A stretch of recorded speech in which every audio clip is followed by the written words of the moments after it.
초록기 부장님 수고해 주세요. 네, 1강입니다. 1강. 씨앗의 빅 히스토리. 제목이 좀 거창한가요? 빅 히스토리란 말은 사실 이제 과학자들이 만들어낸 용어예요. 히스토리는 인류가 나타나서 글을 쓰게 되면서 인류가 자신의 삶을 기록한 게 히스토리라고 한다면, 이게 또 이제 남성 중심적이다 그래서 허스토리라고 이렇게 하시는 분들도 계시죠.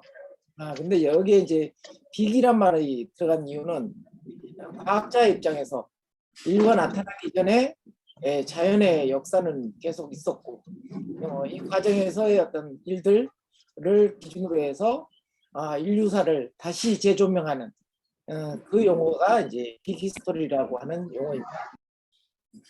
그래서 오늘의 이제 이야기 내용 줄거리를 보면 좀 거창하게 출발합니다.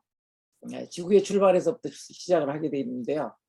생명이 출현하고, 그리고 식물이 등장하고, 그리고 식물이 지구의 어떤 역동적인 어떤 환경 변화라든지 이런 과정에서, 그리고 다양한 생명 간의 어떤 공생의 과정들, 이런 걸 통해서 식물들이 이제 진화해 나가는 그런 과정들을 살펴볼 거고요.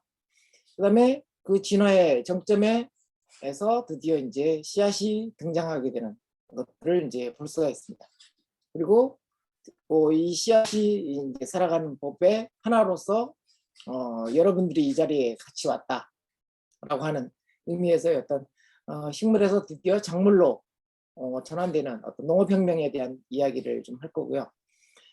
그리고 이후에 양면성을 가지고 있는 폭발적인 어떤 작물의 다양성 증가의 이면에 또한 그 그늘로 존재하는 환경의 문제, 뭐 이런 문제들을 통해서 우리가 토종 씨앗을 지키는 이유, 그리고 토종 씨앗이 왜 중요한지, 이런 것들을 함께 알아보는 시간을 갖도록 하겠습니다. 지금 뭐 목소리 잘 들리시죠? 네. 주변에서 좀 시끄러움이 있어서 약간 그렇긴 한데, 하겠습니다. 먼저 이제 생명의 출현입니다. 지구의 나이가 45억 년이라고 해요. 그 과정에서 인류의 역사는 아주 짧은, 진짜 24시간을 지구의 나이라고 치면 거의 11시 한 57분, 밤 11시죠. 밤 11시 57분 정도에 등장한 게 그야말로 인류의 역사이고요. 그 이전에 지구의 나이는 45억 년이고 생명의 역사는 30억 년을 이렇게 헤아립니다. 생명이 이제 출현하게 된 계기들을 보면 이렇게 원시 지구에서 원시 대기가 갖고 있던 그런 뭐 수증기라든지 수소가스라든지, 그다음에 메탄, 그다음에 암모니아 가스, 이런 것을 통해서 암모니아가 만들어지고, 암모니아들이 모여서 단백질을, 이게 하나의 이제 세포의 기본 구성이 됐다라고 이렇게 과학자들이 밝혀내고 있습니다. 재미난 사실은 이런 원시의 생명체들이 살아가는 방법들은 서로 잡아먹고 먹히는 관계에서 출발을 하게 돼요, 초기에. 근데 이 과정에서 드디어 이제 획기적인, 생명에 있어서는 굉장히 폭발적인 증가를 일으킬 만한 획기적인 사건 두 가지가 일어나는데, 흔히 이제 세포 간의 공생을 이제 얘기합니다. 그러니까 이런 다양한 이제 그 원시 생물들 중에서 공기 중에 가장 많은 이제 이산화탄소라든지 이런 거, 그리고 이제 유황, 화산 근처에서 이렇게 살아가는 애들, 이런 애들 중에서 이산화탄소를 활용해서 광합성을 통해 포도당을 만들어내는 생명체가 있어요. 얘를 다른 이제 원핵생물이 잡아먹었어요. 잡아먹었는데 얘를 소화시키려고 하면 소화시키면 되겠죠, 당연히. 근데 소화시키려고 하다 보니까 얘가 기가 막힌 거야. 이산화탄소를 활용해서 얘가 포도당을 만들어내네. 그래서 소화시키기보다는 함께 사는 방법을 택합니다. 근데 또 이 이산화탄소를 활용해서 포도당을 만들어내는 이 생명체는 배설물로 배설하는 게 산소예요. 네.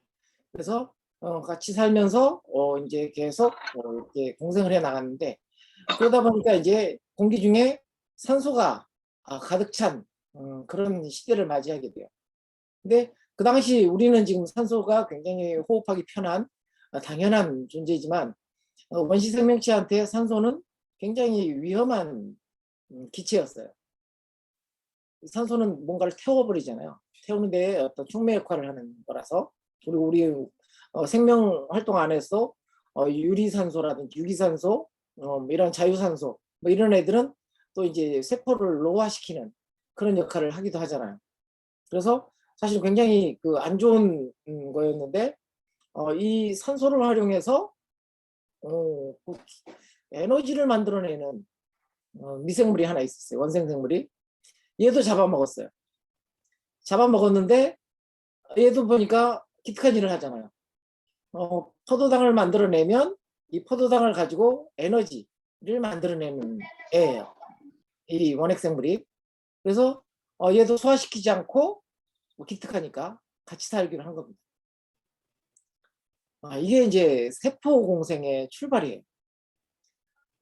되게 이제 초기에 이게 이제 어느 잡아먹은 숙주에게 있어서는 이산화탄소를 활용해서 광합성을 만들어내는 애는 나중에 엽록체라는 세포 내 기관이 되고요. 그다음에 산소를 활용해서 에너지를 만들어내는 애는 세포 내에서 미토콘드리아라고 하는 세포 내 소기관이 됩니다. 이렇게 되면서 드디어 그 생산하고 소비하는 모든 것을 완결적으로 할 수 있는 그런 이제 생명체가 등장하죠. 그게 이제 대표적인 게 식물이에요. 식물은 이산화탄소를 활용해서 생산도 하지만 생산한 포도당을 가지고 스스로 에너지를 만들어내는 그런 이제, 그래서 독립적으로 모든 것을 다 자체적으로 조달하고 해결할 수 있기 때문에 식물은 독립되어 있다. 그래서 독립 영양생물이라고 합니다. 반면에 이런 그 광합성을 하는 그런 이제 엽록체는 없고 대신 미토콘드리아만 있는 그런 이제 생명체도 등장했는데, 걔네들은 생산을 못하니까, 엽록체가 없어서 생산을 못하니까 뭔가 남에 의존을 해야 되죠. 생산물을 먹어야 돼요. 이런 이제 생명체들은 동물로 진화를 하게 됩니다. 그래서 여기 보면 이제 노란 게 미토콘드리아라고 하는 세포 내 기관이고요. 여기서 이제 파란색으로 보이는 게 엽록체라고 하는 기관입니다. 그 전에는 생명체 자체가 이제 원핵생물이었어요. 원시적인 어떤 그런 생명체였다고 한다면, 드디어 이제 이런 핵이 나타나면서 진핵생물의 길을 열게 돼요. 이 대단한 것은 이 진핵생물이 나타나게 되면서 드디어 우리가 지금의 몸이라고 하는 그런 구조가 탄생을 하게 됩니다. 원핵생물은 단세포죠. 세포 하나로만 이루어져 있는 그런 생명체였는데, 이렇게 핵의 모든 DNA를 이관하고 나니까 드디어 얘네들이 연합을 해서 조직이 되고, 조직이 모여서 기관이 되고, 기관들이 모여서 몸이라고 하는 것을 이루게 됩니다. 그래서 이 진핵생물에 있어서 이제 몸이라는 것을 하는 것을 이제 만들게 되면서 드디어 이 미토콘드리아와 엽록체의 역할이 굉장히 중요한 구실을 하게 돼요. 엽록체는 단순하게 이제 생산만 하는 것 같지만 모든 동화작용의 원산지예요. 그러니까 우리가 탄소 동화작용, 광합성 뭐 이런 동화작용만 한다라고 생각하는데 그렇지 않습니다. 엽록체는 뿌리로부터 흡수하는 것, 외부에서부터 받아들이는 것, 모든 작용의 동화작용을 다 이 엽록체에서 하고 있어요. 그러니까 우리가 질소고름을 주면, 식물한테 질소고름을 주면 질소를 동화작용을 통해서 세포가 만들어지는 아미노산으로 바꾸는 역할도 이 엽록체에서 하는 일입니다. 그리고 이제 미토콘드리아는 또 기반하는 역할을 하는데 세포가 어느 정도 나이가 들면 노쇠화되잖아요. 그러면 노쇠화된 세포를 새로운 세포로 바꾸는 역할을 하는 게 이 또 미토콘드리아의 역할이기도 해요. 그래서 오랫동안 활동을 하다가 어느 정도 수명이 다 되고서 너덜너덜해진 세포가 있다 그러면 이 미토콘드리아에서 세포 자살 명령을 내립니다. 그래서 너 지금은 필요 없으니까 너 자살해. 그래서 자살하면 이 이제 죽은 세포를 갈기갈기 찢어서 새로운 세포로 재생하는 일이고 이런 것을 하는 게 이 미토콘드리아의 역할이에요. 이 미토콘드리아가 세포 자살 명령을 내렸는데 꼭 어기는 놈들이 있어요. 그게 바로 암세포라고 하는 겁니다. 암세포는 이 세포 안에서도 옛날에 원핵세포의 시절로 돌아가려고 하는 단세포적인 기질이 있는 애들이에요. 세포 자살 명령을 내렸는데도 어기지 않고 수명도 영구적이죠. 숙주가 죽지 않는 이상은 죽지 않는 게 또 이 암세포의 부분이고요. 그리고 이렇게 새로운 세포들이 이런 세포 내 소기관들이 그러면 왜 어떻게 원핵세포에서 이렇게 우리 몸에 같이 들어와서 살게 됐을까? 이걸 이제 과학자들이 밝혀냈는데 그 이유도 이제 간단해요. 얘네들이 모든 DNA는 원래 핵에 이렇게 이완을 해야 되잖아요. 근데 얘네들은 별도의 DNA를 따로 가지고 있어요. 미토콘드리아는 미토콘드리아대로, 그리고 엽록체는 엽록체대로 따로 DNA를 갖고 있는 거죠. 그래서 세포 안에서 자가 증식을 해요. 기발한 놈이죠. 그러니까 우리가 이제 감자를 캐서 햇빛 있는 데 놔두면 감자가 이렇게 파랗게 멍이 들죠. 그것은 파랗게 멍이 드는 이유는 감자는 뿌리가 아니라 줄기이기 때문에. 줄기는 햇빛에 노출되면 엽록체가 생기거든요.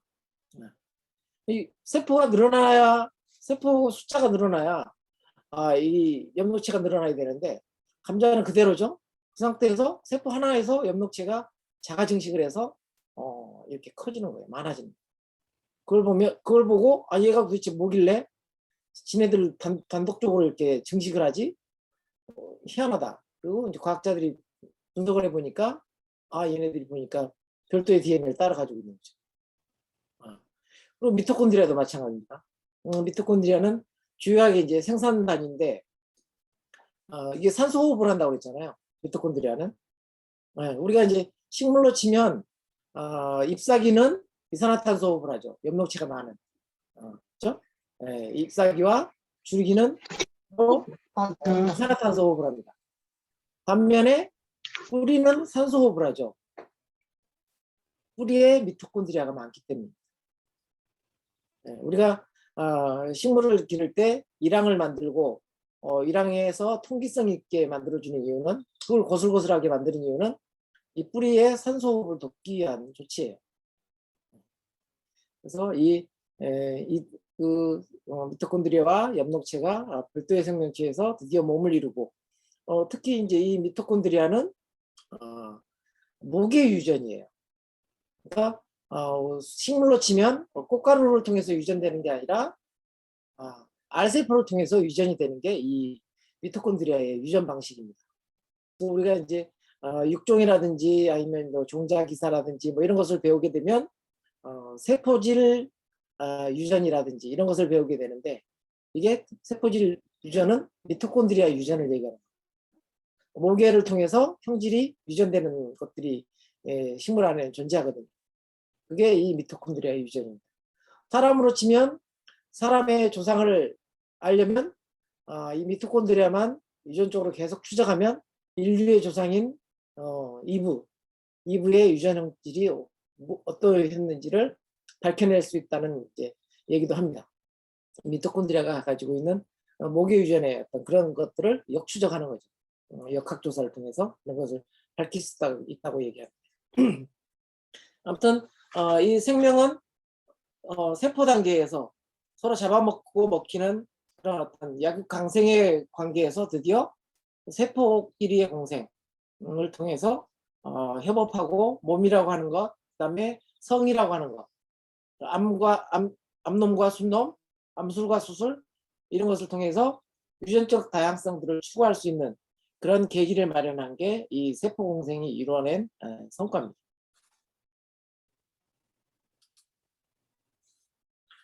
초기의 지구는 바다만 있었어요. 육지가 없었어요. 육지가 없고 바다였어요. 그것도 계속 운석이 충돌하다 보니까 펄펄 끓는 바다였어요. 그러다가 운석 충돌이 이제 어느 정도 잦아드니까 드디어 이제 바다가 점점 식기 시작해요. 식기 시작하면서 공기 중에 있는 이산화탄소라든지 이런 것들이 드디어 누가 제 자료에다가 낙서를 하고 계시는데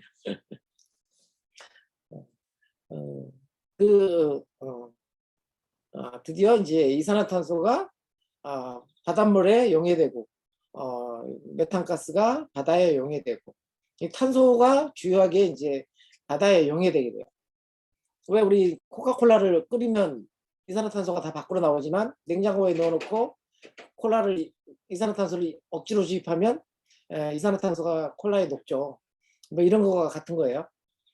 녹으니까 점점 이제 기온이 떨어지니까 바다의 수온이 떨어지니까 이산화탄소들이 물에 드디어 용해되기 시작하고 이것들이 이제 모여서 바닷속 생명체들이 다양한 몸체를 이루는 기관들이 되고 이것이 다시 퇴적돼서 가벼운 암석층을 이루게 돼요.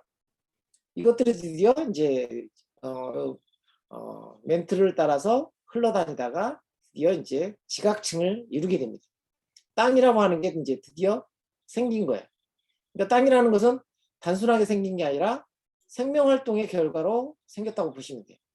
어떤 형태든 생명의 형태가 바다에 녹아들어서 바다에서 침식돼서 퇴적이 돼서 융기하면서 생긴 게 지각입니다. 지각이 만들어지고 이 지각들이 이제 초기에는 지각이라 하더라도 지금 현재 우리가 알고 있는 그런 토양하고는 다른 거죠. 딱딱한 암석이에요.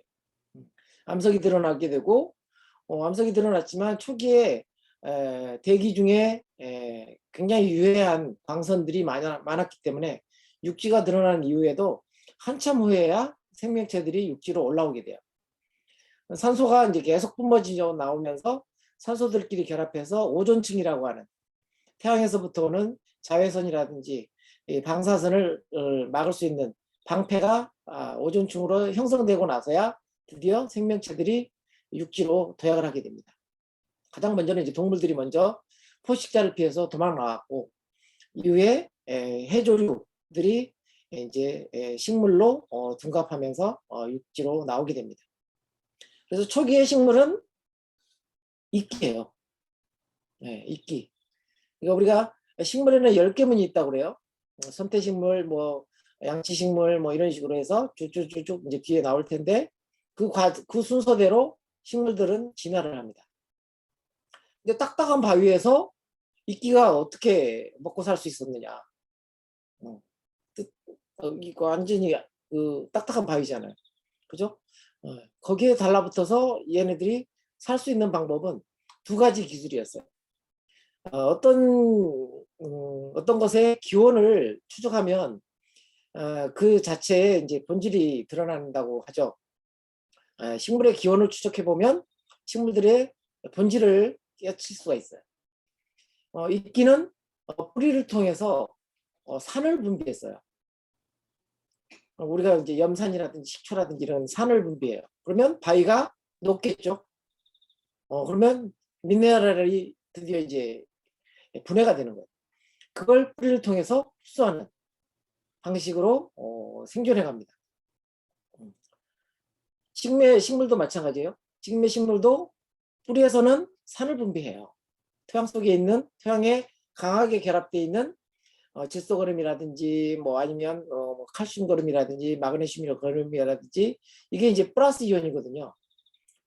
그래서 토양에 붙어 있는 이 플러스 이온의 양분, 미네랄을 흡수하기 위해서는 산이 뭐냐면 H 플러스예요. 플러스 양이온을 대신 흙에다 붙여주고 그러면 정기적으로 흔들흔들하는 칼슘 이온이라든지 마그네슘 이온이라든지 이런 질산 이온이라든지 이런 것들을 흔들흔들 것들이 이제 물의 용에 대해서 흡수할 수 있게 되는 거죠.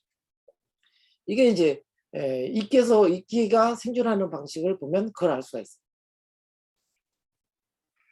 그 다음에 또 하나의 방법은 얘네들이 살 수 있었던 또 하나의 방법은 미생물들의 활용이에요. 균사 조직이라고 하는 곰팡이균, 효모균, 버섯균 이런 균들이 바위 틈 사이사이마다 네트워크, 균사 조직이라는 얘기는 균이면서 실사자예요. 실타래처럼 그 바위 틈 사이마다 엄청나게 네트워킹으로 이게 엉켜 있어요. 얘네들은 이제 엽록체가 없어요. 그래서 이끼가 광합성에서 나눠주는 포도당을 얻어먹고 대신에 바위 틈 사이마다 얘네들이 걷어내는 미네랄들을 이 이끼 뿌리에다가 나눠주는 뿌리 공생들을 시작을 한 거죠.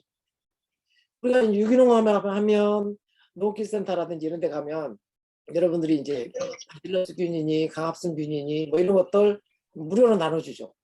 그리고 요즘 유기농업 하면 다 미생물 농업이라고 얘기를 해요. 네. 이제 이 이끼가 사는 방법들을 우리가 터득을 했기 때문인 거예요. 식물들은 뿌리로만 살지는 않는다. 토양 내에 있는 다양한 미생물들과의 공생관계를 통해서 살아간다라고 하는 부분들을 이제 알아냈기 때문에 우리가 친환경 농업이라든지 이럴 때 미생물을 활용에 대해서 굉장히 중요하게 여기는 이유입니다. 식물의 뿌리에서 이제 이렇게 산을 분비하면 되게 토양 안에는 산이 가득 차죠. 나중에 이제 이 H+라고 하는 양이온이 식초, 염산 이런 걸 뿜어내서 바위를 녹인다고 그랬잖아요. 그러면 이게 결국 나중에 바위에 또는 이제 토양에 계속 이게 축적이 돼요. 그러면 토양이 산성화됐다라고 얘기를 하는 거죠. 우리가 토양이 산성화되면 그걸 중화시키기 위해서 뭘 하죠? 석회 비료를 주죠. 그러면 석회가 그 양이온을 농개처럼 붙잡고 물이 비가 올 때 이렇게 흘러내리는 방식으로 바뀌게 돼요. 우리가 집에서 화분을 기르는데 화분을 계속 기르고 거름을 계속 줘도 안 자라는 때가 있어요. 한 2, 3년 되면. 그것은 뿌리에서 배출한 양이온이 화분 안에 가득 찼기 때문에. 그러면 우리가 토양을 개량할 때 석회를 주는 것처럼 똑같이 하면 되겠죠. 뭐 계란 껍질을 부셔서 화분 위에 올려놓는다든지 이렇게 하면 분갈이를 안 해도 되죠. 근데 우리는 이제 그런 원리를 모르니까 분갈이를 하죠. 항상. 그건 이제 뿌리에서 배출한 폐기물을 없앤 상태로 화분을 기르기 위한 조치예요. 근데 여러분이 이제 집에서 계란 껍질을 활용하면 석회 비료 주는 게 칼슘이잖아요. 똑같이 그런 효과가 있기 때문에 굳이 분갈이를 안 해도 됩니다. 이렇게 분갈이를 하게 되면 토양이 중화돼서 드디어 이게 다양한 미네랄들을 이온 교환 형태로 흡수할 수 있는 그런 기능이 되게 돼요. 그게 이제 이온 교환이니까 정기적으로 중성을 만들어 주는 거죠. 아무튼 이 식물의 이제 이 식물들이 이끼에서부터 드디어 당연히 이제 산을 분비해서 바위를 풍화시키고 또 비가 오면서 또 바위를 풍화시키고 이러면서 점점 토양의 깊이가 점점점 깊어져요. 자, 이렇게 토양이 생기면 이끼들은 살 수가 없어요. 왜냐면 비가 내리면 흙이 쓸려 내려가잖아요. 그럼 이끼도 같이 쓸려 내려가죠. 그러다 보니까 토양의 깊이에 맞춰서 뿌리를 가지고 뿌리가 깊어지면 뿌리가 깊은 작물들이 드디어 흙의 깊이만큼 이제 진화를 하게 됩니다. 우리가 그냥 산에서도 이제 자연의 식물에서 나무들이 이제 천이라고 하죠. 천이라는 것을 하게 되는데 그와 같은 걸 원리라고 보시면 돼요.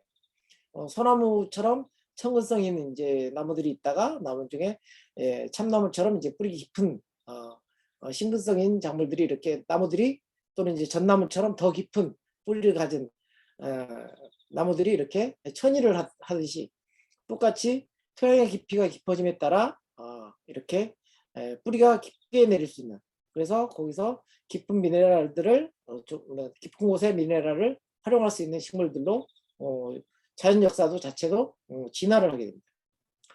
뿌리를 깊게 내릴 수 있다는 얘기는 그와 반대로 줄기를 높이 올릴 수 있다는 장점이 있어요. 줄기를 높이 올릴 수 있다는 얘기는 드디어 햇빛을 선점할 수 있는 그런 조건이 되죠. 먼저 그늘이 이렇게 두려워서 다른 경쟁자들보다 먼저 햇빛을 쟁취할 수 있는 그런 이제 조건이 되면서 식물들은 점점 크기 경쟁, 키 경쟁을 하게 됩니다. 그럼 오늘 셰프는 김재만 씨.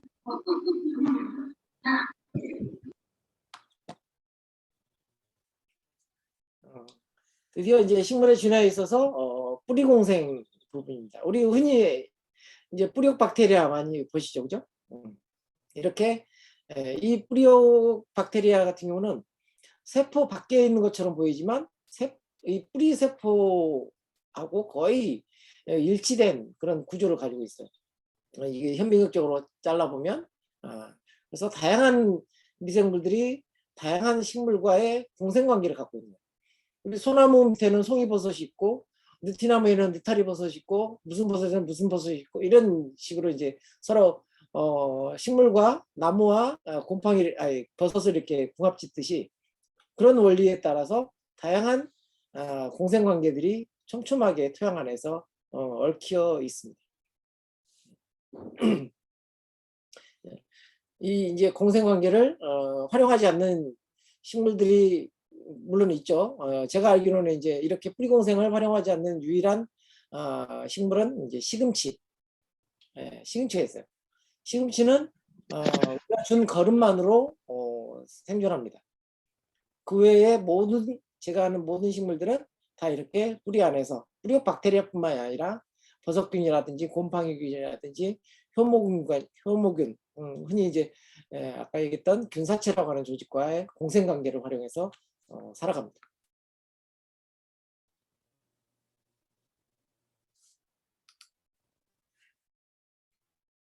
이렇게 이제 토양이 형성되면서 그리고 이제 기후 변화에 대한 적응을 하면서 식물들이 점차 이렇게 진화를 합니다.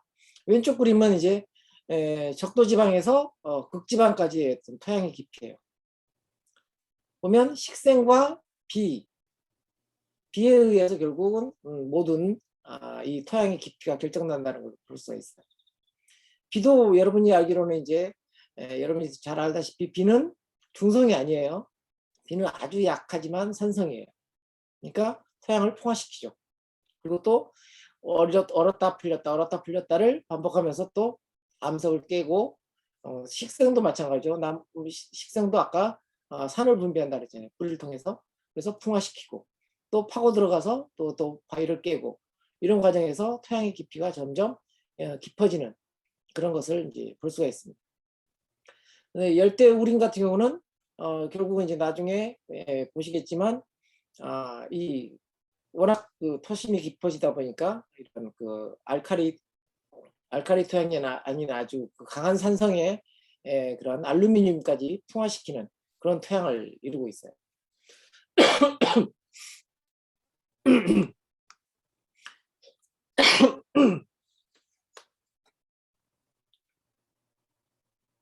그리고 이제 오른쪽 그림을 보면 이산화탄소, 카본 다이옥사이드 보면 이게 이제 이산화탄소가 지구 역사상 어떻게 변화해 왔는지를 보여주는 점선표예요. 식물학한테는 식량이죠, 이산화탄소가. 그걸 흡수해야 광합성을 할 수 있고 광합성을 해야 그걸 가지고 다양한 성장이나 에너지를 만들 수 있기 때문에 이산화탄소가 굉장히 식량이라고 할 수 있는데 지구에 있어서 이산화탄소는 지속적으로 이렇게 급락을 거듭해요. 이게 이제 가장 많았던 시절에는 이제 뭐 한 생명이 있던 시절에 가장 많았던 시절에는 우리가 흔히 이제 석탄기라고 하는 그때를 얘기를 해요. 그래서 거의 뭐 이산화탄소가 20% 30%에 육박해서 식물들이 광합성할 수 있는 그런 양들이 굉장히 많았다고 그러죠.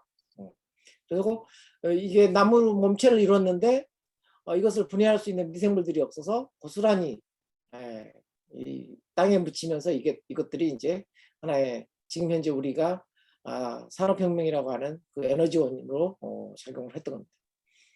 지금은 이제 나무가 쓰러지면 다 분해를 해버리는 미생물들이 워낙 많아서 석탄은 다시 안 만들어져요. 석유도 더 이상 안 만들어집니다. 근데 식물한테는 이제 이렇게 고난의 행군이 이산화탄소의 감소에 있었어요. 지금은 우리가 0.04%, 60%에서 30%에서 18% 이렇게 이제 있던 무궁무진한 자원이 드디어 이렇게 0.04%, ppm으로 치면 400ppm에 이르는 지경까지 감소했어요. 그러다 보니까 이 식물들한테는 정말 고난이었고 그에 따라서 진화할 수 있는 동력들을 찾아나가는 게 됩니다. 식물에 이제 보면 이 10개 문이 있어요. 이 위에서부터 아래로 식물들은 이제 진화. 관따발이 없다가 관따발을 발달시키고 초기에는 포자로 번식을 하다가 나중에 이제 종자를 발명하게 되고 이런 이제 진화의 과정들을 거치고 드디어 이제 속시식물에 이르러서야 전 지구를 식물이라고 하는, 물론 이제 극지방이나 아니면 건조 지역을 제외하고는 전 지구를 초록색으로 물들이는 지배자로 이제 군림하게 됩니다. 이끼식물 할 때 이제 우리 이 이끼는 굉장히 그래서 식물의 가장 그 근원적인 부분으로서 다른 그 여타의 식물들이 진화하는 데 있어서의 굉장히 커다란 그 연결고리들을 갖게 돼요. 그리고 이 식물, 근데 이제 이 진화 실험이 가장 왕성하게 이루어졌던 것은 양치식물이에요. 양치식물. 우리가 흔히 이제 고사리로 알고 있는 이 양치식물은 진화를 위한 다양한 시도들을 굉장히 많이 합니다. 여러분들이 이제 제가 권해드릴 수 있는 책이 이제 양치식물의 자연사라고 하는 책이 있는데요. 얘네들은 스스로 이제 포자도 만들었던 애가 있고 씨앗도 만들었던 애도 있고 그다음에 영양 번식도 실험해보고 그다음에 배수체도 스스로 만들어보고 아주 진화에 있어서의 가장 획기적인 실험들을 가장 많이 거친 시기가 이 양치식물기예요. 그래서 양치식물을 이해하면 전체 이 모든 식물의 10개 문에 대한 어떤 해답을 얻을 수 있을 정도로 굉장히 다이나믹한 시절을 살았던 게 이 양치식물들의 실험입니다.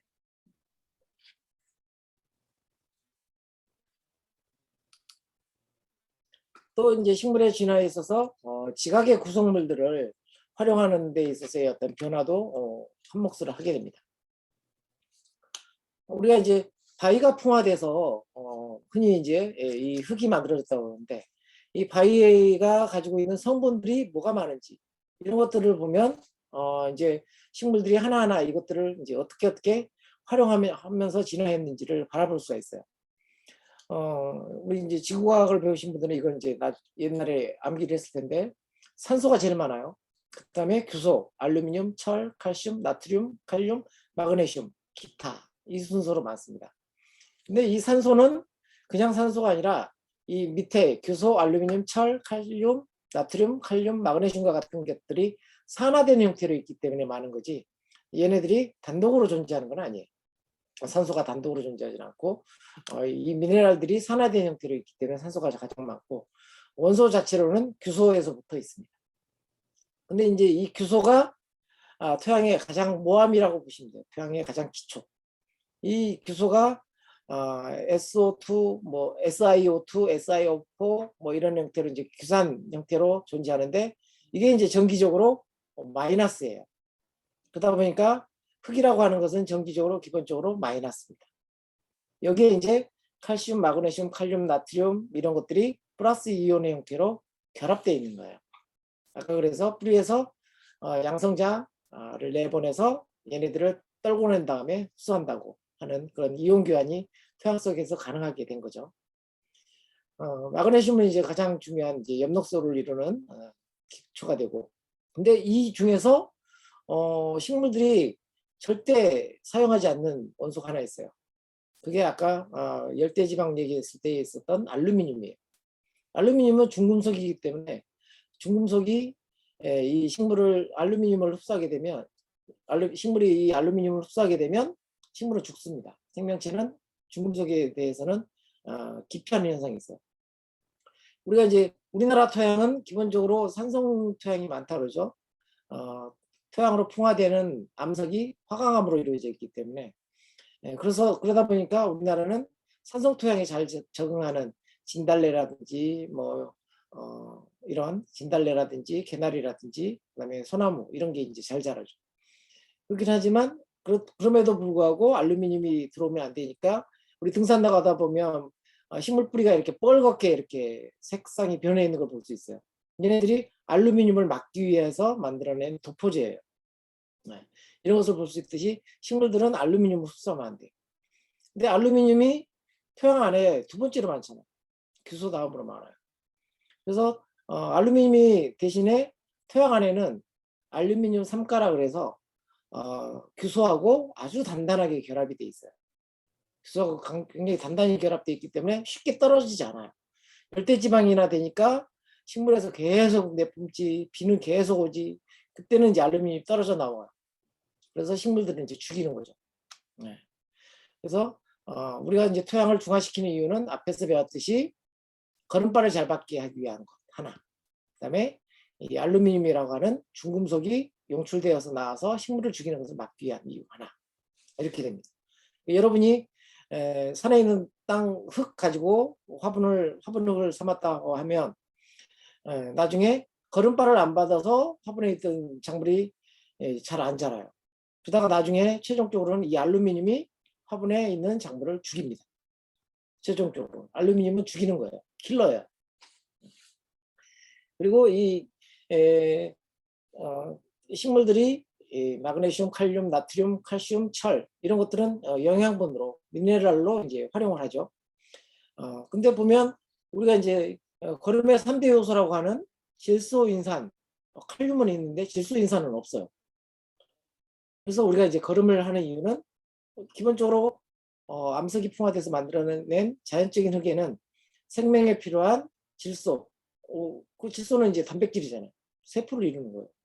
네. 그다음에 인산은 에너지예요. 에너지 화폐예요. 인산도 없어요.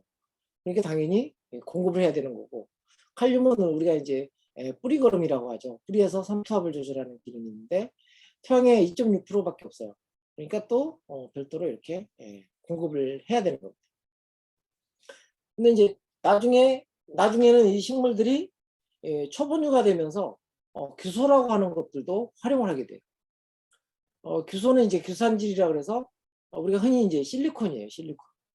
실리콘으로 이해를 하면 더 편할 수도 있는데 이 실리콘은 식물들이 어디에 활용했냐면 생명 대사 활동에는 실리콘이 전혀 필요 없어요.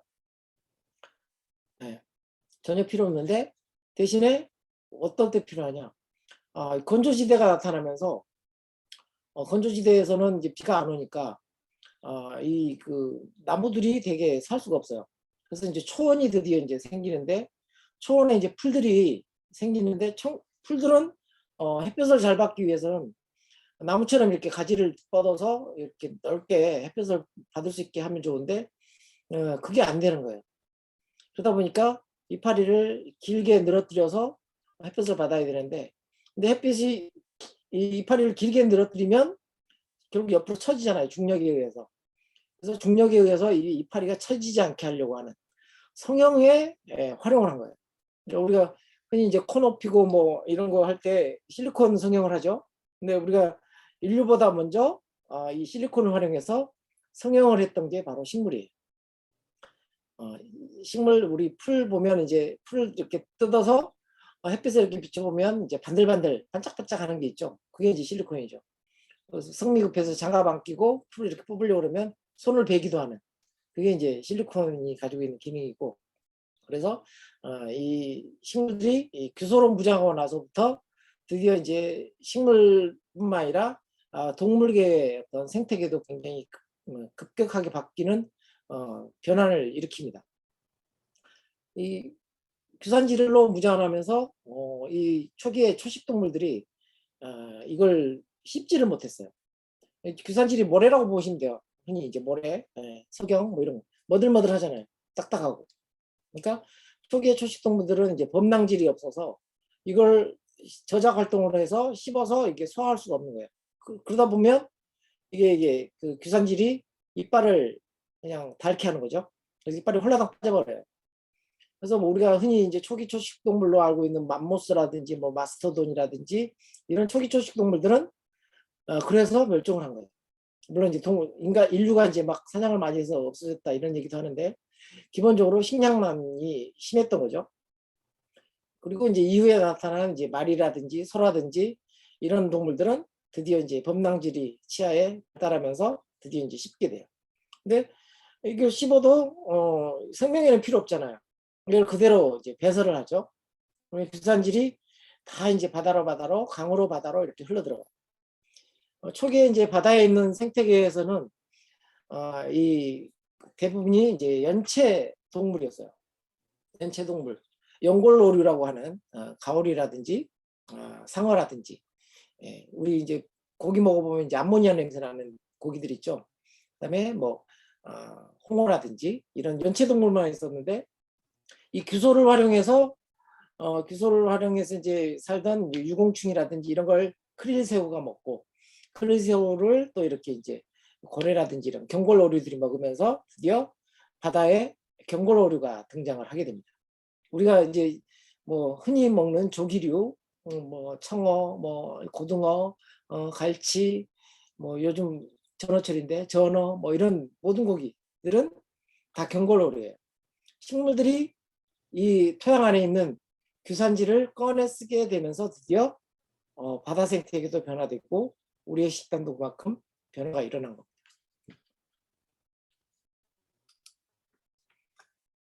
또 아까 이산화탄소가 굉장히 급격한 감소에 직면했어요. 그리고 건조지대가 나타나면서 물의 조달도 굉장히 어려운 지경에 도달을 하게 돼요. 이것을 이제 타파하기 위한 식물들의 진화 방식이 광합성 방식을 변화시킨 거예요. 흔히 이제 C3 광합성, C4 광합성, CAM 광합성이라고 하는 광합성 방식이 있습니다. 이산화탄소를 흡수해서 엽록체를 통해서 세포질 안에 있는 엽록체를 통해서 켈빈 사이클을 돌려서 이게 포도당을 만드는 그게 이제 일반적인 C3 식물의 과정이었다고 한다면 이 C4 식물들은 이 켈빈 사이클을 공기나 물을 원활하게 조달할 수 있는 관속들, 유관속이 함께 다발로 뭉쳐져 있는 유관속초라고 하는 곳에다가 집약을 시키게 돼요. 그러면서 공기와 물을 훨씬 더 수월하게 조달하는 그런 이제 방식을 택한 거죠. 근데 이제 C3나 C4라고 붙인 이유는 탄소 3개를 켈빈 사이클을 통해서 고정을 할 때 C4 식물은 탄소 4개를 고정을 해요. 그만큼 생산력이 굉장히 월등하게 발달을 하게 되죠. 그러다 보니까 당연히 훨씬 더 성장을 잘해요. C3 식물이 우리가 심는 대부분의 작물이라고 보면 C4 식물은 우리가 밭에서 풀과의 전쟁을 할 때 만나는 잡초들이 이 C4 광합성을 하게 됩니다. 그래서 농부들이 풀과의 전쟁에서 이길 수 없는 이유는 얘네들이 훨씬 더 진화된 광합성 방식을 하고 있기 때문이에요. 물론 이제 우리가 심는 작물 중에서도 이렇게 C4 광합성을 하는 작물이 있습니다. 대표적인 게 이제 옥수수라든지 수수라든지 뭐 이런 몇 가지 작물들이 있어요. 이런 것들은 C4 광합성을 하기 때문에 뭐 SF 영화라든지 이런 거 보면 미래 작물로 옥수수만 나오는 것들을 많이 볼 수가 있어요.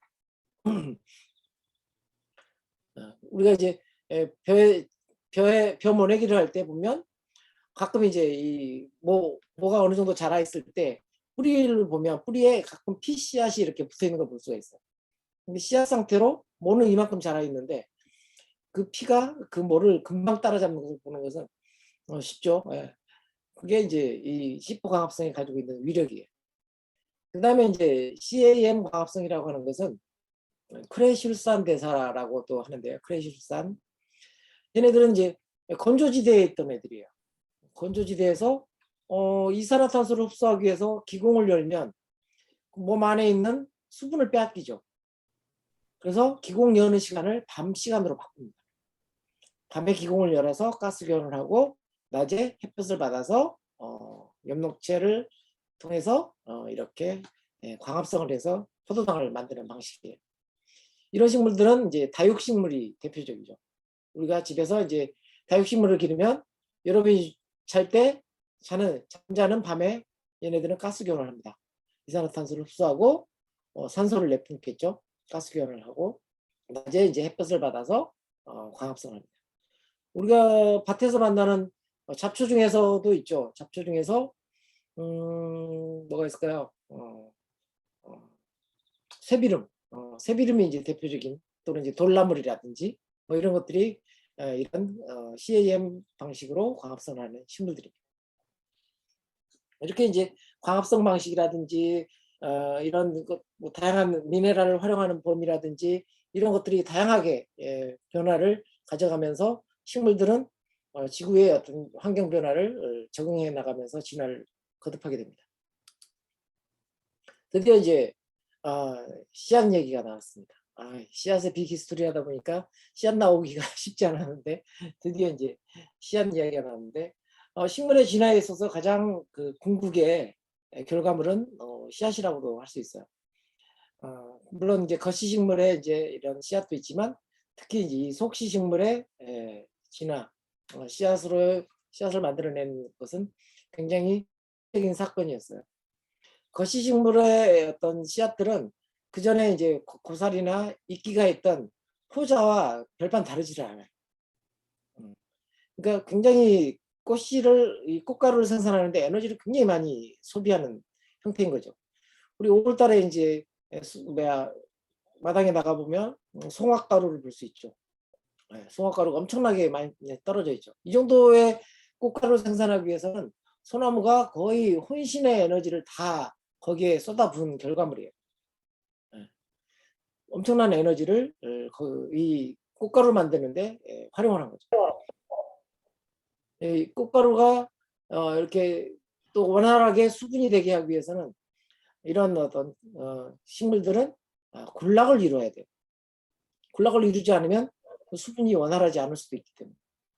더구나 이거 소나무 같은 경우는 뭐 은행은 좀 그 수분에서 수정에 이르는 속도가 빠르긴 하지만 소나무 같은 경우는 수분한 다음에 수정이 되는데 9개월이 걸려요. 이런 굉장히 비효율적인 그런 방식이 이제 이 거시식물 그리고 포자식물들의 이제 생존 방식이었어요. 근데 드디어 이제 속시식물들은 그것을 뛰어넘는 방식을 하나 택하게 되는데 이 외부에 있는 동물들을 활용하면서부터요. 드디어 이제 곤충과의 공생을 통해서 씨앗이 이 식물들이 꽃가루를 많이 만들지 않아도 꼭 택배 주소를 써준 것처럼 정확하게 자기 배우자한테 꽃가루를 날라다 주는 그런 것을 하게 됩니다. 우리가 이제 흔히 이제 꿀벌을 보면 꿀벌은 아무 꽃이나 가서 이렇게 꽃가루를 받을 것 같잖아요. 근데 또 이 꿀벌은 아침 일찍 벌통에서 나오면 처음 만난 꽃을 하루 종일 돌아다닙니다.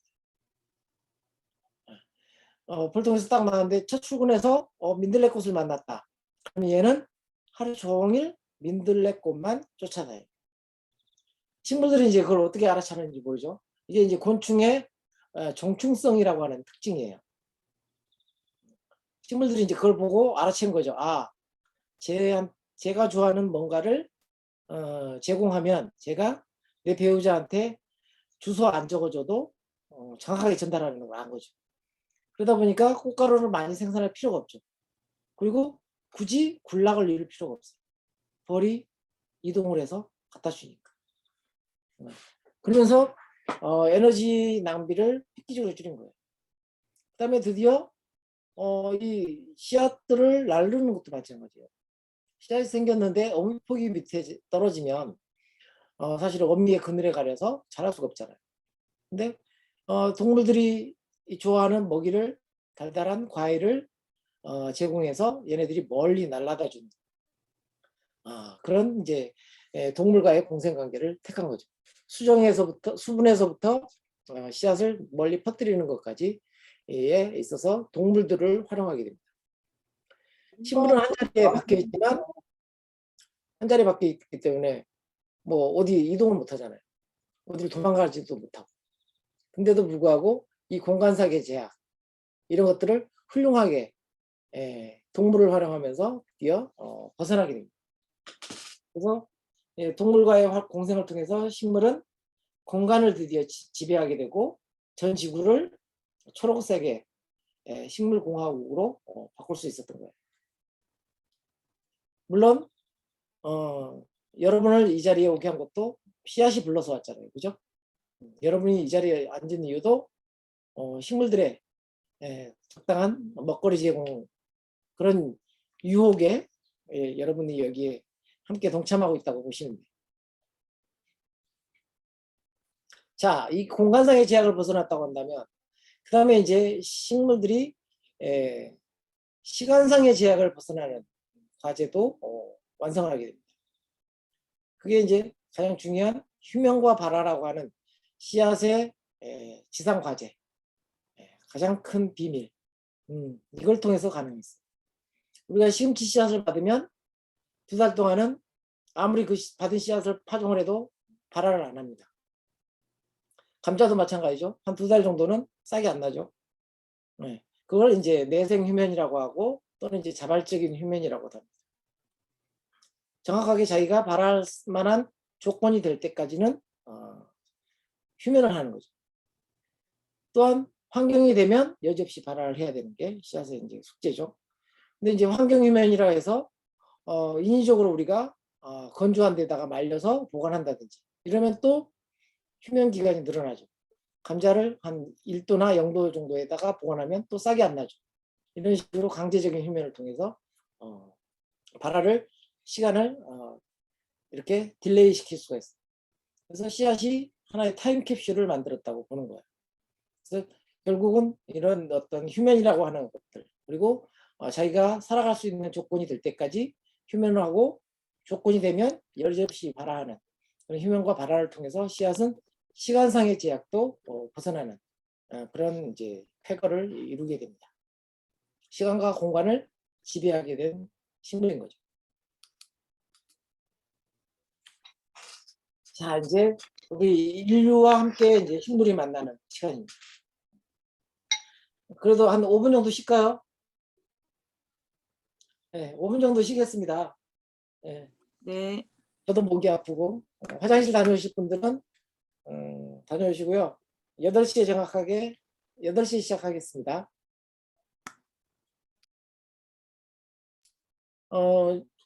질문을 중간중간에 이렇게 답답하고 못하고 그러시는 분들 계실 텐데 채팅창에 열어놨으니까 이렇게 질문 있으면 질문해 주시기 바랍니다. 잠시 쉬겠습니다.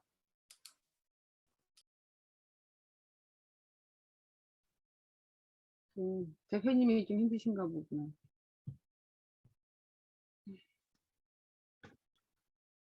네, 좀 어려우신 분들도 계실 텐데요. 저희도 다 똑같아요. 어려워요. 근데 자꾸 듣다 보면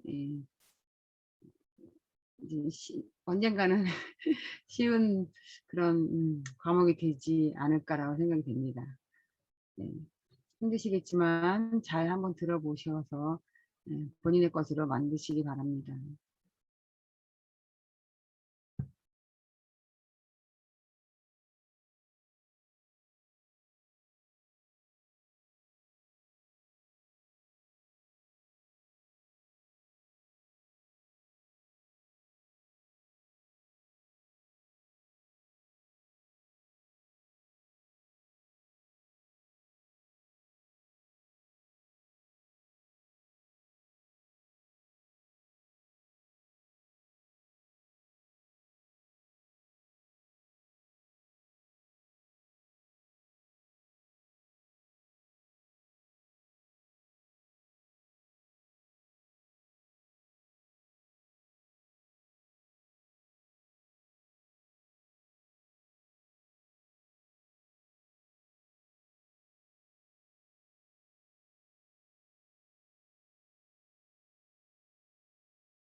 예, 다시 시작하겠습니다. 입장해 주세요.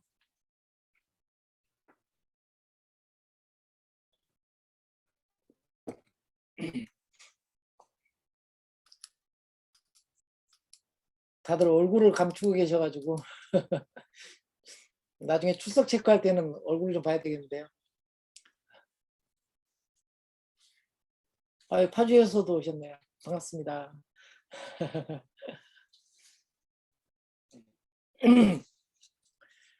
자, 이제 드디어 이제 식물에서의 작물로 이게 이제 신석기에 있어서의 어떤 농업혁명을 얘기합니다.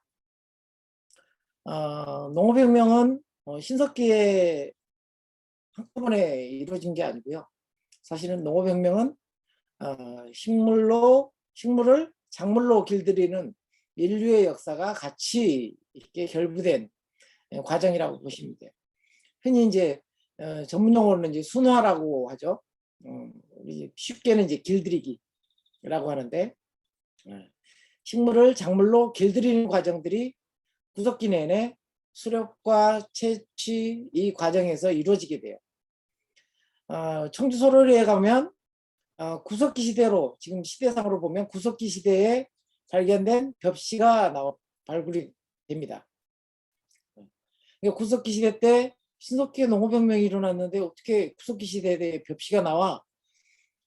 믿지 못하겠어. 그래서 이제 중국에서 이걸 인정하지 않죠. 자기네들이 벼농사의 원조라고 자기네들이 주장하면서 거부하고 있는데 사실은 이게 이제 순화 과정에 있었던 길들이기 과정에 있었던 벽시라는 게 이제 밝혀지죠. 벽시 보면은 이제 자포니카 계열의 우리가 먹는 흔히 먹는 그런 이제 이런 벽시도 있고 안남미라고 하죠. 우리 저 인디카 계통의 그런 이제 길다란 그런 포슬포슬 날아가는 그런 벽시도 나와요. 그래서 이 시대에 이렇게 식물에서 작물로 길들이는 과정들이 있었구나라고 하는 것을 알 수가 있어요. 사실은 이제 모든 작물에는 다 조상이 있죠. 교회 조상은 흔히 이제 갈대라고 얘기를 합니다. 갈대가 순화의 과정, 길들이기의 과정을 통해서 드디어 벼라고 하는 갈대하고 전혀 다른 어떤 이제 식물이 등장하게 되는 새로운 종이 탄생을 하는 거예요. 그리고 우리 이제 흔히 조라고 하면 좁쌀 아시죠? 좁쌀은 강아지 풀에서 이렇게 순화가 이루어진 그런 작물입니다. 이런 과정들이 지속적으로 수천 년에 걸쳐서 반복이 되는 거예요. 오랫동안 매달려 있고 이게 쉽게 탄립이 되거나 이렇게 떨어져 버리면 농업의 대상이 안 되죠. 오랫동안 매달려 있고 거름을 줬더니 좀 커지고 그리고 또 자연적으로 얘네들이 이게 배수체가 늘어나는 형태로 3배체라든지 4배체로 늘어나면서 알곡이 또 커지고 이런 과정을 거듭하면서 드디어 작물로 탄생이 되는 겁니다. 식물에서 이렇게 작물만 탄생한 게 아니라 야생 동물에서 가축도 탄생을 하게 되죠. 가축도 길들이기를 통해서 드디어 이제 이렇게 야생동물이 가축화되게 돼요. 가축은 간단하죠. 사람에 대한 호기심을 가지고 있는 동물들이 가축으로 길들여지게 됩니다. 우리 고라니는 이게 아주 애물단지죠. 고라니는 사람에 대한 호기심이 없어요. 한 100m 정도 도망가서 깨끗이 짖어대기만 하지 사람에 대한 호기심을 보이지 않습니다. 그러니까 가축화가 되기 쉽지 않아요. 근데 늑대나 이런 애들은 사람에 대한 호기심이 있어요. 그래서 도망가다가 한 1m 또는 10m 밖에서 이렇게 딱 뒤돌아보잖아요. 그러면 우리가 먹이로 꼬실 수가 있어요. 그게 길들이기예요. 그런 과정을 통해서 야생의 동물이 드디어 가축으로 길들여지게 돼요. 그리고 이런 이제 작물로 이런 탄생하는 과정들은 다양하게 이루어지는데 그 나라마다 각각 그 처해 있는 위치마다 다르게 되죠, 사실은. 그러니까 참깨는 기본 식물이 우리나라에는 없었으니까 참깨는 우리나라에서 순화된 게 아니라 아랍 열려라 참깨하는 열려라 참깨에 나오는 그런 이제 아랍 쪽에서 먼저 순화가 이루어지고 실크로드를 통해서 우리나라에 도입된 거죠. 그런 이제 형태인 거고, 그리고 또 이제 식습관에 따라서도 이게 순화되는 과정이 다른 것도 있어요. 예를 들어서 이제 우리 뭐 스테이크 먹을 때 아스파라거스를 먹는데 아스파라거스가 그러면 우리나라에는 없어서 서양에서 먼저 순화되느냐? 그게 아니에요. 아스파라거스의 기본 식물이 우리나라에도 있어요. 그 이름이 이제 수수 빗자루 아니 무슨 빗자루지? 빗자루 나물. 방울 빗자루 나물. 방울 빗자루 나물이라고 하는 기본 식물이 있어요. 우리나라 야산에 가보면 아스파라거스 잎하고 비슷하게 생긴 게 있습니다. 근데 서양에서는 일찌감치 그게 작물로 순화된 거예요. 근데 우리나라는 그거 말고도 먹을 게 있으니까 굳이 그걸 작물로 순화시킬 필요가 없었던 거죠. 근데 구황식물로는 조선시대 농서를 보면 방울빗자루 나물이 나옵니다. 구황시기에는 먹었어요. 그러니까 이제 흉년 오거나 그러면 아스파라거스 열매하고 똑같은 초록색의 열매가 달립니다.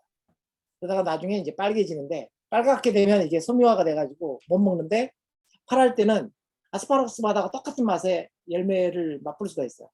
그걸 이제 멸치에 볶아서 먹고 뭐 다른 것을 볶아 먹는다든지 이런 식으로 해서 복용을 먹었다는 그런 기록이 나와 있습니다. 그러니까 애초에 그런 이제 시차가 존재했던 거죠. 각각의 식문화에 따라서 아스파라거스를 일찍 작물화했던 데가 있는가 하면은 그 작물화를 아예 시도조차 안 했던 그런 이제 나라가 있었고요.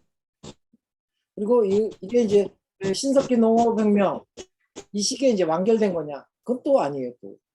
사실은 지금도 야생의 식물에서 작물로 순화되는 것은 지금도 이루어지고 있습니다.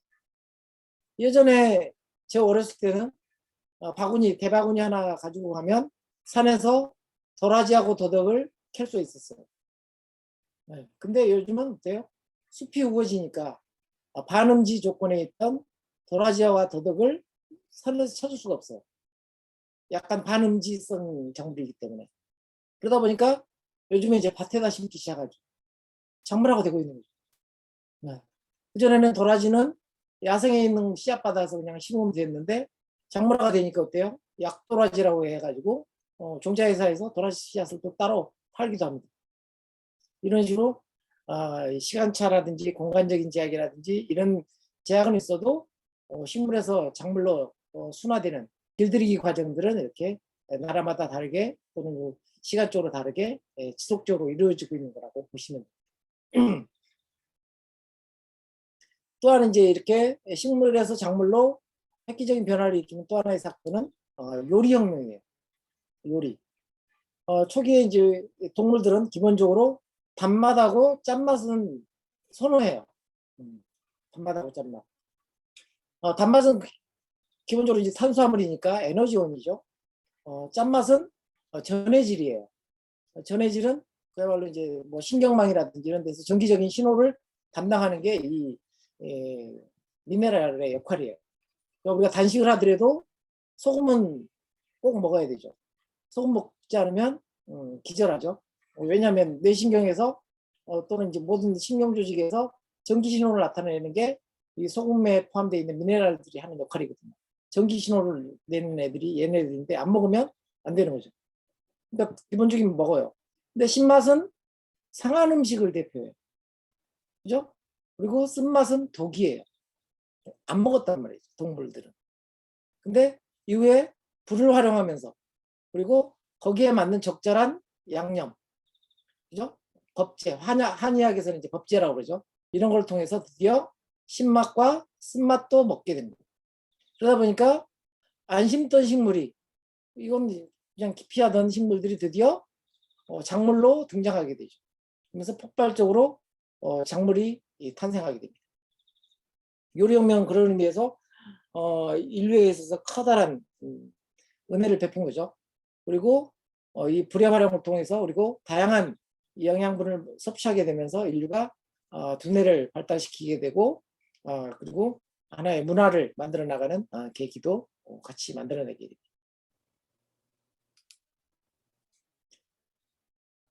근래에 있었던 일이죠. 지금 현재도 녹색혁명 3기를 맞이하고 있다, 4기다 뭐 이런 식으로 얘기를 하고 있는데 녹색혁명은 이런 재배 작물들을 폭발적으로 늘리는 하나의 계기가 돼요. 이게 다 이제 맨델 수사가 했던 가톨릭 신부님이신데 이분이 했던 이제 역할이었죠. 맨델 신부는 초기에는 자기 이제 수도원 지하실에서 생지를 가지고 실험을 했어요. 흰지하고 까만지를 교배를 해서 뭐 얼룩지도 만들어보고 회색지도 만들어보고 뭐 이런 거예요. 근데 가톨릭 신부는 종신 결혼을 못 하잖아요. 근데 그런 가톨릭 신부가 성당 수도원 지하실에서 동물들 데리고 이렇게 변태적인 짓을 하고 있다 그래가지고 교황청에서 경고를 맞아요. 그러면서 이제 반성하고 선택한 게 완두콩이었어요. 우리가 흔히 이제 아는 완두콩 실험은 그렇게 탄생한 거입니다. 그래서 드디어 그전에는 선발하고 교배라고 하는 부분들에 대한 개념이 없었는데 교배육종이라고 하는 것을 통해서 훨씬 더 폭발적인 작물들이 탄생을 하게 돼요.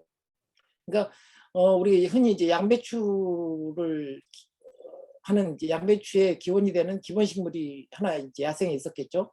이게 중국 운남성 쪽이 이제 기원지인데 그런 기본 식물에서 양배추가 나오죠. 그다음에 적양배추 나오죠. 그다음에 또 줄기를 먹는 콜라비 나오죠. 그죠? 그다음에 뭐 꽃을 먹는 브로콜리라든지 컬리플라워 나오죠. 또 잎이 또 다르게 나오는 케일도 나오죠. 이런 식으로 다양한 작물들이 폭발적으로 증가하는 계기가 이 맨델 수사의 역할이었어요. 그래서 이제 그런 어떤 그 서양에서는 이런 여러 가지를 교배해서 새로운 품종들을 만들어내는 게 거의 로또 산업이었어요. 뭔가 하나 만들어내면 그걸로 큰 돈을 벌 수 있다.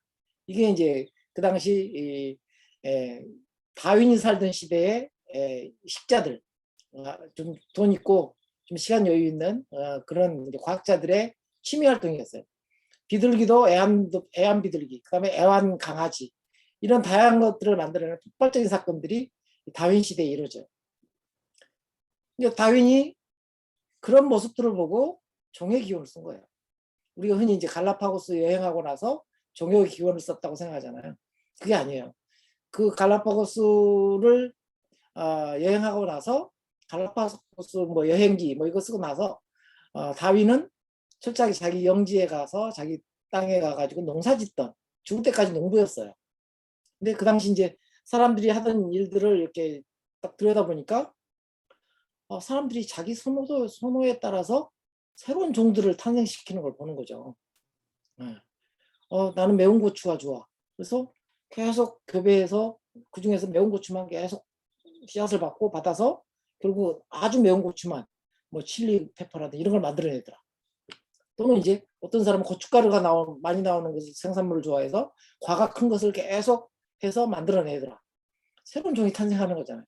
그게 종의 기원이에요. 그렇다면 자연은 도대체 누가 선택한 걸까? 자연에 있는 이 살아있는 종들은 어떻게 지금 현재 존재하게 된 거지? 누가 선택한 거죠? 자연 선택이죠. 그죠? 자연이 환경 변화에서 적응하는 애들은 생존시키고 살지 못하는 애들은 도태시킨 거잖아요. 종의 기원 책을 보면 1, 2, 3, 5는 다 농사 이야기예요. 그래서 여러분 이제 이 장대익 선생님이 다윈 100주년 맞아서 이제 새로 이렇게 번역을 해서 이제 책을 내서 좀 읽기 쉽게 되어 있는데 제가 학부 때는 이걸 못 읽었어요. 워낙 만연체라서 주어가 있으면 마지막 마감이 한 몇 페이지 넘어가면 수로가 나와요. 그걸 어떻게 읽어요? 그 만연체를. 그리고 그때부터 제가 농사를 잘 몰랐으니까 전혀 진짜 못 읽겠더라고요.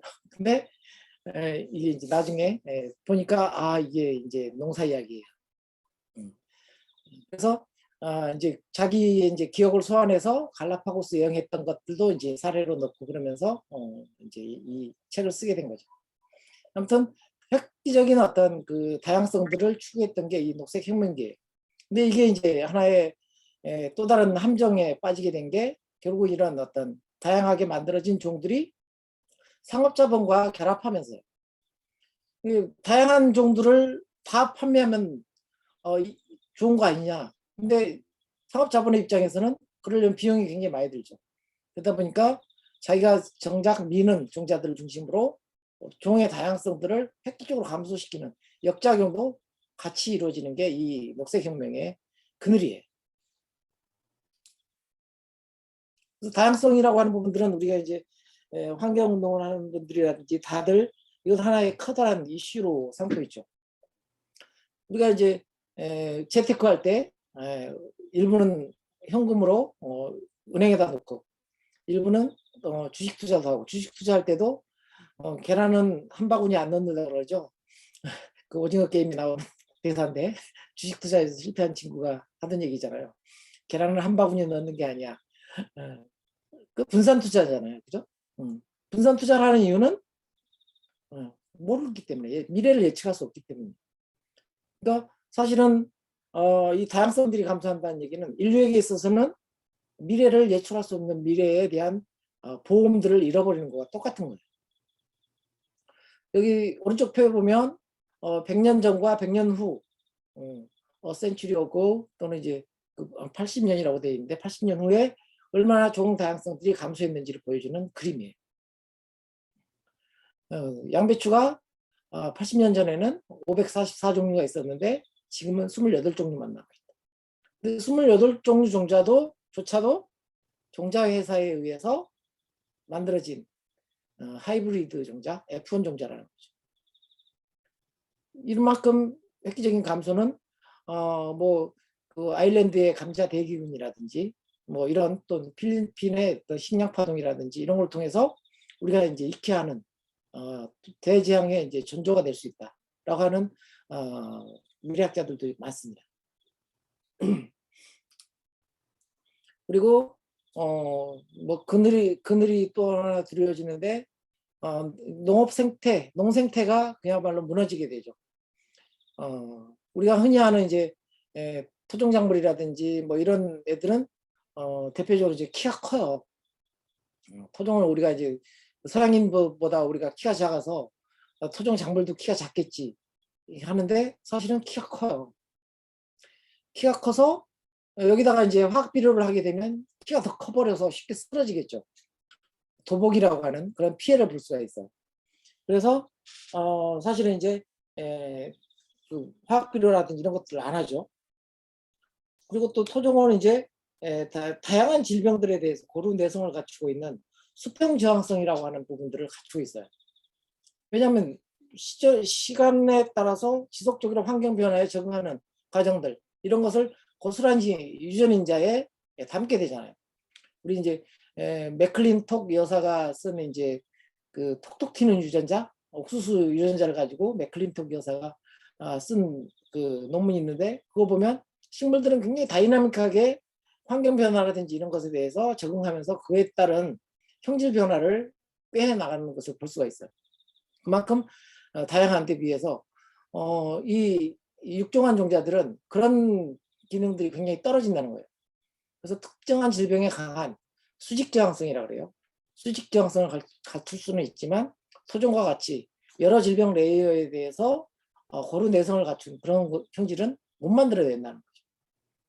그러다 보니까 어떻게 해요? 농약이라든지 이런 것, 작물 보호제라고 이름이 바뀌었죠.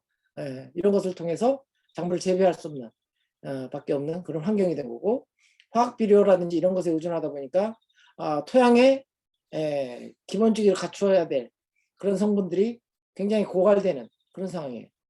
옛날에는 뭐 시금치 한 단이면 비타민C 그리고 철분을 다 섭취했는데 하루 필요한 뭐 이런 근데 지금은 뭐 한 박스 먹어도 그걸 다 충족시키지 못한다 라고 하는 부분들은 토양의 힘들이 그만큼 떨어진 거고 이 우리가 수탈적인 농업을 얼마나 해왔는지를 단적으로 보여주는 그런 모습이죠.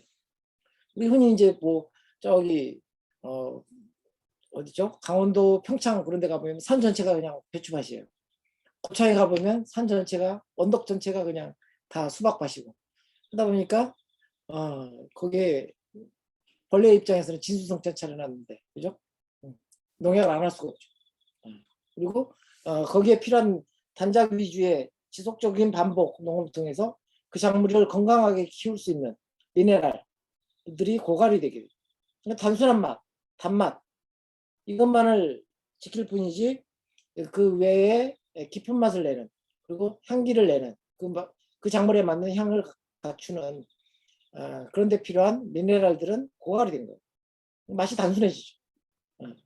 우리의 입맛도 그냥 단 것 위주로 그냥 찾게 되고 깊은 맛이라든지 향이라든지 이런 것을 찾아볼 수 없는 그런 지경에 이르게 된 겁니다.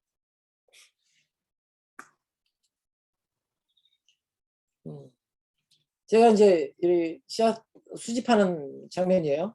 같이 이제 저랑 같이 토종 씨앗을 수집해 본 분도 계시고 계실 텐데 이렇게 이제 토종 씨앗들은 그런 아주 다양한 환경 적응성이라든지 뭐 이런 깊은 맛이라든지 이런 것들을 갖고 있는 그런 아주 장점이 있는 그런 작물들이에요. 단지 수확량이라든지 이런 것이 떨어진다는 그런 한계로 인해서 도태되고 있는 그런 실정이고요. 다녀보면 알지만 이렇게 70대, 80대 할머니들이 지키고 계신 게 이제 마지막 씨앗이고 이분들이 돌아가시면 이 씨앗도 이제 같이 사라지게 되죠. 그래서 빨리 이것을 수집해서 보존하는 방안을 찾는 것이 저희들의 이제 숙제이기도 합니다. 그리고 이제 이후에 수업 시간에 이런 각 작물들에 대해서 할머니들이 들려드리는 이야기들 이런 것들도 이제 함께 공유할 시간이 있을 텐데요. 농사법이라든지 그다음에 이것을 재배해서 먹는 방법 이런 다양한 이야기들이 하나의 이제 전통 지식으로 사라져가고 있어요. 이런 전통 지식들을 함께 수집하는 게 이 씨앗을 지키는 또 하나의 이유가 되기도 합니다. 전국 여성농민회에서는 이런 전통 지식을 씨앗 때문에 상을 탄 게 아니라 유엔에서 이 전통 지식을 수집했다는 이유로 유엔에서 상을 타게 돼요. 그만큼 전통 지식이 중요하게 됐고 전통 지식이 이제는 하나의 상품으로 하나의 또 다른 어떤 자원으로 인정받는 시대가 됐어요. 우리가 흔히 하는 이제 나고야 의정서라든지 뭐 이런 것을 통해 비단 얘기하지 않더라도 굉장히 중요한 하나의 자원이 되고 있는 게 이 씨앗과 관련된 이야기들입니다. 그래서 씨앗 도서관은 씨앗을 단순하게 도서관처럼 이렇게 대출해주고 다시 회수하는 그게 아니라 지금까지 이야기들 토종과 관련된 다양한 이야기들 할머니들의 이야기들 이런 것 인문학적인 자료들이 함께 같이 들어있는 게 씨앗 도서관의 일이에요. 그래서 이것이 존재할 수 있게 하는 그 이유를 함께 이제 여러분과 공유할 수 있기를 바라겠습니다. 길어지니까 저도 힘이 드네요. 이제 얼마 안 남았습니다. 네. 네, 저희가 이제 이렇게 광교산에서 같이 농사 짓는 모습이에요. 근데 이제 사실은 이렇게 할머니들이 들려주는 이야기도 하나의 이제 이야기이지만 사실은 그것을 이어나가는 사람들도 마찬가지예요. 이것을 이어나가는 사람들도 지금 현재 이 씨앗을 지키면서 다양한 이야기들을 생산할 수가 있어요.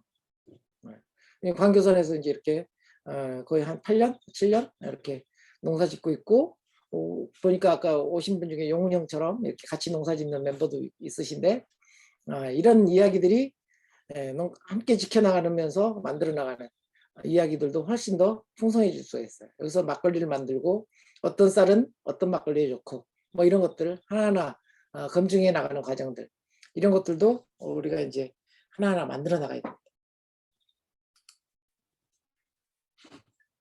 그리고 이제 고전농소를 수업 시간에 이제 한번 또 얘기를 할 거예요. 고전농소에서 얘기하는 이제 씨앗 이야기라든지 이런 것들.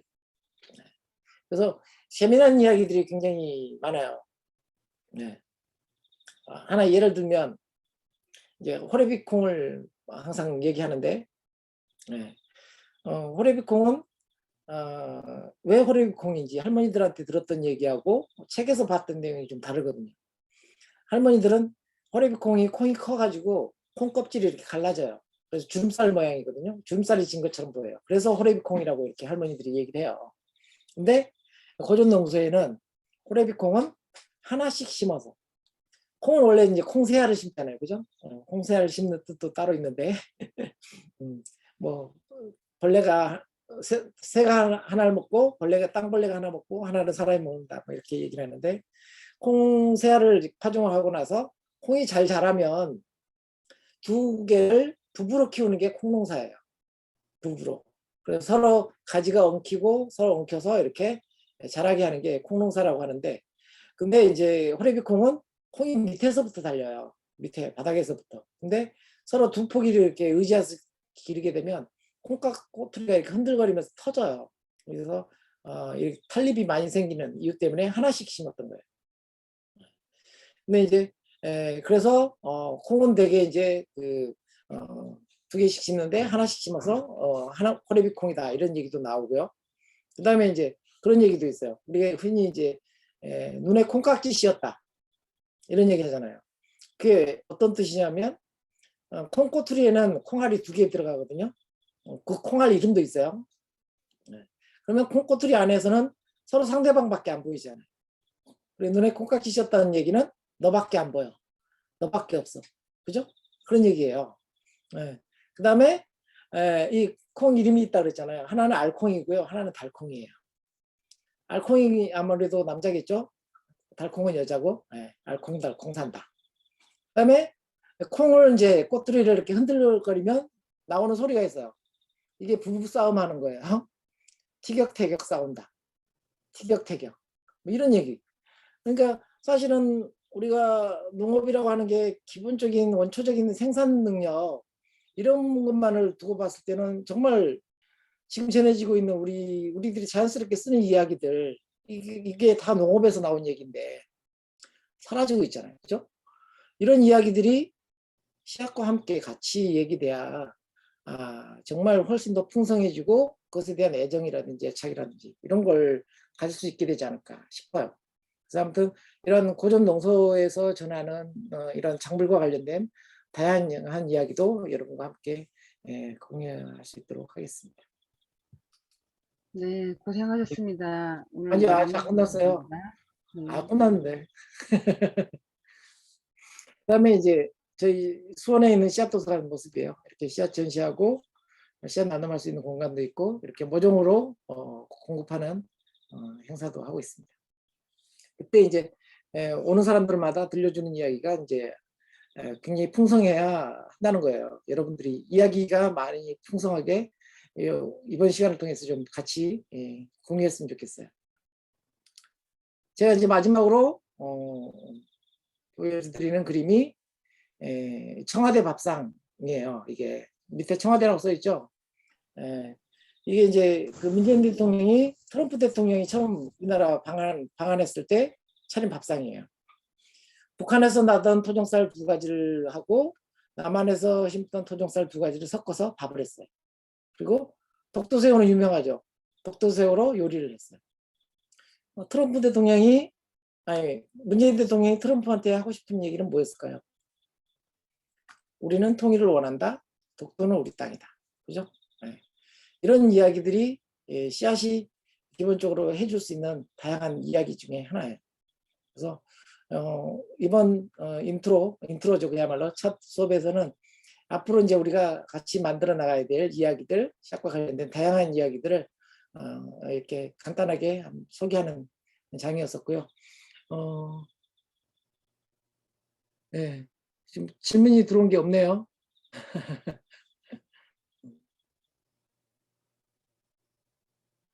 예, 오늘 그러면 좀 어렵다고 하시는 분들도 계셨거든요.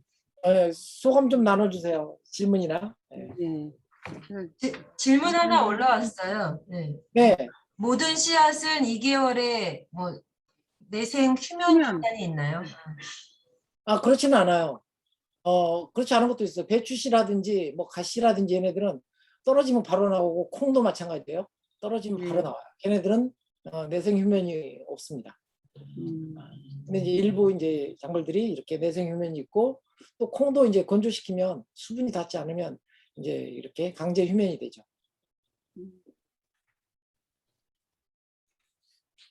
그래서 이제 그런 이제 휴면 기간이라든지 이런 것들은 또 이제 작물에 대해서 하나하나 알아나가면서 같이 또 공유해 드리도록 하겠습니다. 다른 질문 있을까요? 마지막 질문 올라왔어요. 네. 질문 아닌데. 빅히스토리가 시리즈가 있는데 어느 부분에 해당인가요? 빅히스토리 시리즈가 뭐가 있죠? 질문하신 김영금 선생님? 어떤 시리즈를 보셨어요?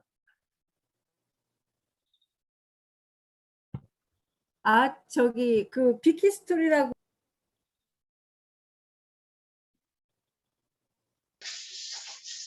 잘 안 들려요. 됐어요?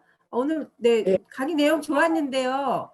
네. 그 참고할 만한 책이 있을까 해서 그 아까 네. 생명의 빅히스토리라고 얘기해 주셨잖아요. 네. 예. 그래서 빅히스토리라는 책이 있나 찾아봤는데 너무 시리즈가 방대하더라고요. 그 만화나 뭐 어떤 출판사에서 과학책 정도로 해서 시리즈가 되게 많이 나온 것 같아요. 혹시 네. 그거 말고 다른 책이 있나요? 박문호 박사가 쓴 빅히스토리라는 두꺼운 책이 있어요. 알겠습니다. 요즘 이제 지금 요즘 와이프가 쓰고 있는데 고등학교 통합 융합과학 교과서가 만들어지고 있어요. 거기도 이제 나올 겁니다. 네. 요즘에 이제 알겠습니다. 고등학생들도 지금 얘기한 빅히스토리 이런 내용들을 가지고 공부를 해요. 사실 우리 교과하고는 전혀 다르게. 그래서 좀 오늘은 이제 식물이라든지 여기에 이제 집중을 했고 다른 빅히스토리 관련된 내용을 보시려면 나와 있는 책들이 꽤 있습니다. 빅히스토리라는 책들이 두꺼운 책을 보셔야 돼요. 시리즈는 너무 단편적으로 나와 있어서 네. 이번에 마련된 이 강의 요청하시면 그 책 본 거 같지 않을까라는 생각이 들어요. 네. 결석하지 마시고 잘 들어주시기 바라고요. 오늘 첫 시간인데 사실 이 온라인 강의하시는 강사님 굉장히 어렵거든요. 근데 네, 이렇게 잘 재밌게 말씀해 주신 박영재 대표님께 다시 한번 감사히 이 박수를 모두 한번 보내주셨으면 감사하겠습니다. 네, 감사합니다. 수고하셨습니다. 네, 다음 주에 결석하지 마시고 모두 또 뵙겠습니다.